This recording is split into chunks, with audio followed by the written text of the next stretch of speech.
Hey everyone, so I'm documenting my scale it down process video for number 8, which is grab 5. The 5 things that we are supposed to grab are a 6 by 6 paper pad, then some word stickers, alpha stamps. These are from Coco Daisy. I think these stickers are from Simple Stories, but I'm not really sure. It could be from the Planner Society or from Prima Planner. I have so many of them, I decided to use them. I have some these neon colors from Staedtler that fit inside. As you can see, this has got an outline, so I can fill in the outline with some neon colors. To go with the neon colors, I have this piece of leftover paper from Coco Daisy A5 inserts. This is a simple dory, so it's the July one, so I'm going to use, the colors are really good and they match the colors of the photo. I'm going to choose slightly blue and pastel-y. The photo is a very old one. It shows me using the old style computer monitor. For me, and the next thing that I have to use is mixed media. I'm going to use gesso. It's going to be a brave move because I have not used gesso in my traveler's notebook, but I'm going to try because I think I can create some texture with it. On top of the gesso, I'm going to use some this Montmartre 2 Seasons acrylic paint. So it's truly, these three are my mixed media. And this is my alpha stamps, the stickers, the 6x4 paper pack, and finally I have a ribbon, which is a very grand ribbon. Yeah, I have this and I've not used it. This is a ribbon that's used in India to decorate wedding veils, and it has a lot of chunky on it, and as you can see, it is really in contrast to the rest of it. It's like very poppy and high, and I think that I'm going to incorporate the ribbon into the gesso and change its color. So I'm going to do some experiment with it. There won't be too much of it, but just a little bit, and I'm going to see how that works out. So I'm also going to use this card that I got in a book box. The title of the piece is going to be Academic Life I Have, which is an Instagram hashtag that I use to document my work, and most of the times, even when I'm at home, I'm working on the computer. But as you can see, the little sewing machine is next to me. I've almost given up sewing because a lot of my work has taken over the rest of my life, so I'm doing only paper crafts and knitting now, but I hope to go back to sewing. So this is kind of my life and I want to document this. This is an old photograph. As you can see, my hair is really wrong, maybe during the PhD. So that's my life, and I've already picked out 2 word stickers that I've already added to the photograph. Workday, and this one says technical difficulties because the old monitor, as you know, always used to freeze and cause a lot of problems. So I stuck the ribbon here, and I used the gesso to kind of run over the ribbon, so it caught on pieces of the rose, so it's toned down the rose, but it's not lost its glitter because the glitter does pop through, as you can see, compared to this, which is so huge and so much dominant.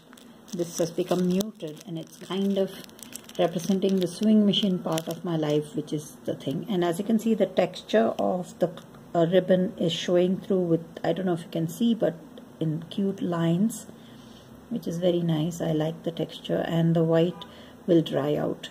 So this needs a lot of time to dry, so maybe the full will come out later. I'm going to show you a technique. Gesso is this nice texture, so I used the back end of a toothbrush to kind of spread it like cement over this. I didn't care much because I'm going to to create a smooth surface, because I'm going to create texture here, and basically I'm going to create some hills and valley. I'm going to take this piece of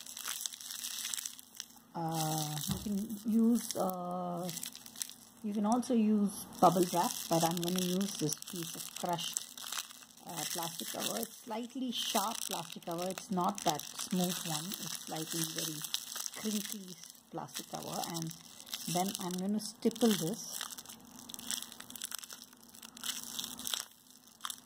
on the wet gesso, kind of nicely munch it in and create, like, pull it off so it creates these little mountains and texture. You would not know the final effect of this until you actually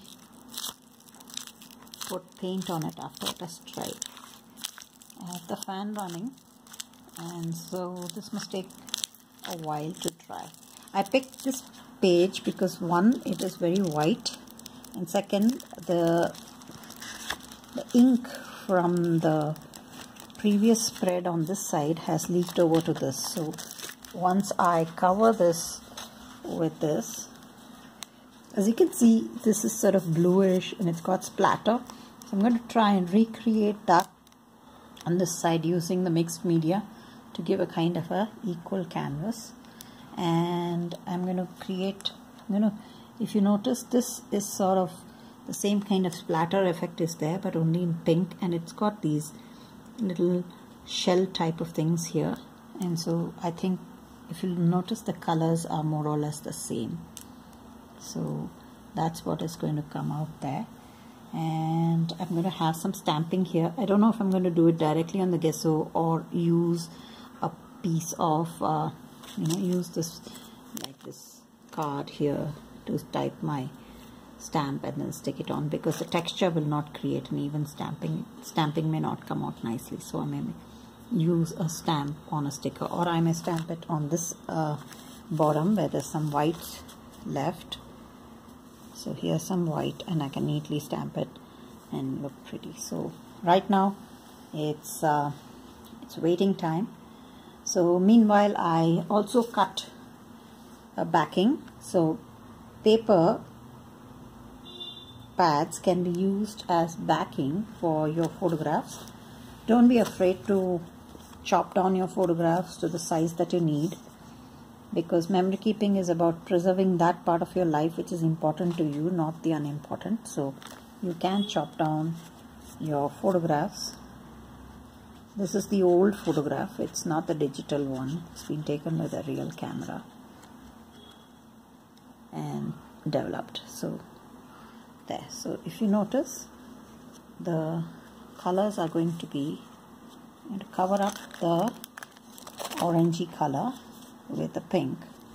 So it's going to be mostly pink and like so. Yeah, you're starting to see the layout come. Just to balance off this pink and this pink, I may choose to do it the other way around. I think I'll go the other way around, so that there's like balance. So there's blue and pink and pink and blue. So like so, right?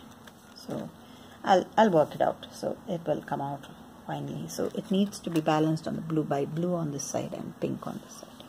So I will work it out so that it works out. But first I have to let the gesso dry. It'll take an hour or so, and so I'm going to just put it on a table and wait for it to happen. So in the next video you will see the second part of this process. Meanwhile, I think I'm going to stamp on a piece of paper and fill in the stamp so that I can use it in the end to put it together.